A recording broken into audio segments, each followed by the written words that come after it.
আসসালামু আলাইকুম দর্শক, সেতুস কিচেনে আপনাদের সবাইকে স্বাগতম।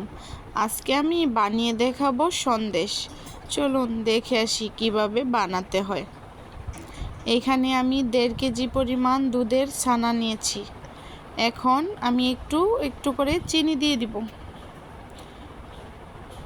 আপনারা আপনাদের টেস্ট অনুযায়ী চিনি দিয়ে দিবেন। এখন আমি সবগুলো একসাথে ভালো করে মেখে নিব। অনেক সময় আপনারা বাড়িতে দুধ 2 বার জাল দিলে দুধগুলো নষ্ট হয়ে যায়, তখন আপনারা বাড়িতে এভাবে সন্দেশগুলো বানিয়ে নিতে পারেন। দেখুন, এখন ভালো করে চিনি আর ছানাগুলো একসাথে মেখে নিব। একটু সময় নিয়ে আস্তে আস্তে করে ভালো করে মেখে নেবেন।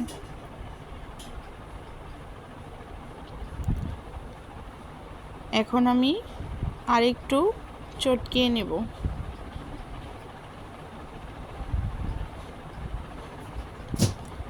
এটা একটু সময় নিয়ে ভালো করে মেখে নিতে হয়। মাখানো হয়ে গেছে। এখন একটি কড়াই বসাই দিছি চুলায়। এর মধ্যে আমি 1 চামচ পরিমাণ ঘি দিয়ে দিব।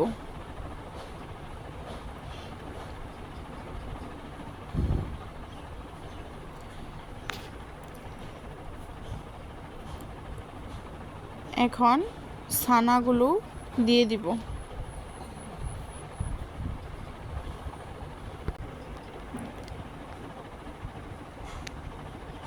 এখন এটাকে নেড়ে চেড়ে দিব।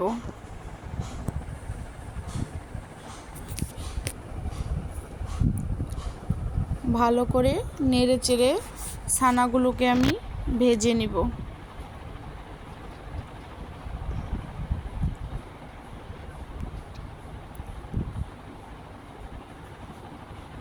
এইভাবে করে আমি আস্তে আস্তে ছানাগুলোকে ভালো করে ভেজে নিব। একটু পর পর নেড়ে দিতে হবে, তা না হলে তল দিয়ে লেগে যাবে।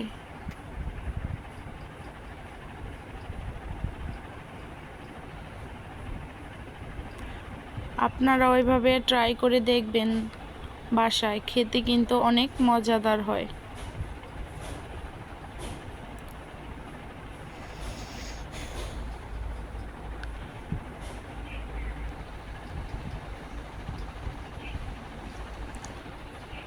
দেখুন, ছানাটা প্রায় হয়ে গেছে। আর একটু নেড়ে চেড়ে দিব।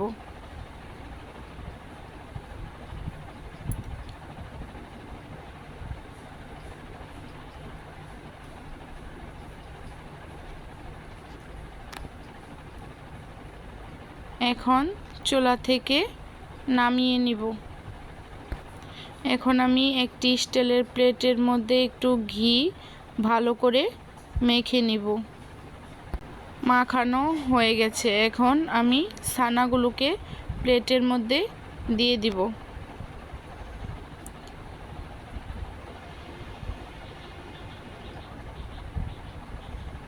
এটাকে আমি একটি চামচের সাহায্যে ভালো করে সেট করে নিব।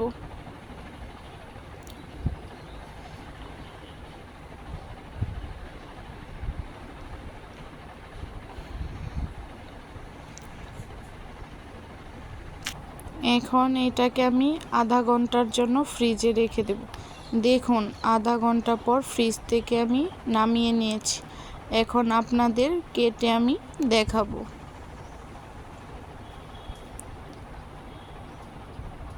আপনারা আপনাদের পছন্দ অনুযায়ী ভালো করে কেটে নেবেন। দেখুন, আজকের মতো ভিডিওটি এ পর্যন্তই। ভালো লাগলে লাইক, কমেন্ট, সাবস্ক্রাইব করে পাশে থাকবেন। আসসালামু আলাইকুম।